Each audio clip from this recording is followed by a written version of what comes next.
大家好，今天是3月17日，星期二，我们来看一下大盘的日内走势。我觉得今天其实值得做的只有一单，明显的在这里4根连续阴线下穿 EMA20 之后的一个跟随空单，在这根大阴线下方挂一个限价空单，拿到阴线体积翻一倍的 ER Major Move 的地方，差不多在这个低点附近就走掉。这一单是应该稳稳拿到的。在之后的所有的这些震荡区间当中，其实是不具备有做单能力的，因为你可以看到阴阳线的交替以及大的重叠都是不适合继续做跟随。当然你可以做一些小的波头皮交易，但是我觉得规律性是很差的，它不是那种非常规则的震动，你只能用一些比较大体积的反转单去做，其实效果不是那么好的。重点讲一下早盘的单子的一些做法。这里我们早盘做了一个多单，又做了一个空单。多单我们最后是亏损离场，空单我们最后是盈利。我想大概讲一下这里这多单的亏损离场的一个判断方式。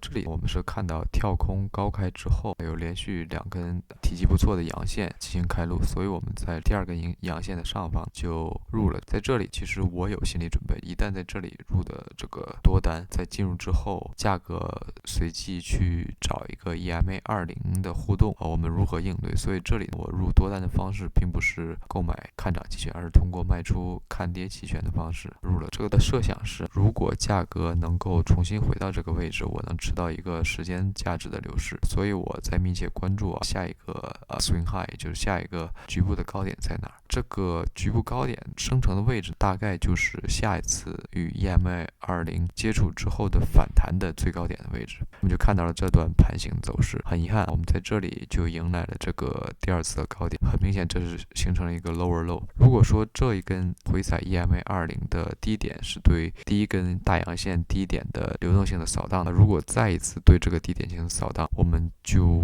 很难确认它是会继续进行反弹，或者是直接变成一个趋势反转的向下行进。所以我刚好是在这里，也就是再次下探低点位置的时候进行了一个离场。当然我止损的点的位置不是那么完美，但是这也完全避免了后续的继续下探对我卖出期权的影响。这里我想继续说一点，当我们看到这样连续生成的阴线从上至下下穿120，并且在接下来几根K 线里上翻又失败，我们就应该有想法要入这个空单。在这里进行了止损之后，直接就进了空单，稳稳拿到盈利离场。所以今天基本上是一个不赚不赔，最后尾盘可能又做了一个小的空单，但是没有赚多少。总体上来说，今天是个打平离场的状态。我想分享给大家，当你以卖出期权的方式做这个单子入场之后，什么时候需要再等待一段，什么时候就不要去幻想直接止损离场。首先我们的止损线，像系统给出的止损线是有一定的帮助，但是还有一个更重要一点，就是说你要看这个价格结构是否是重复的去创造这个 lower high 和 lower low， 以及它在下穿 EMA20 之后的一系列 K 线的走势。所以今天这里这个跟 EMA20 这个反应是你离场的最后的机会。如果你在这里入了多单，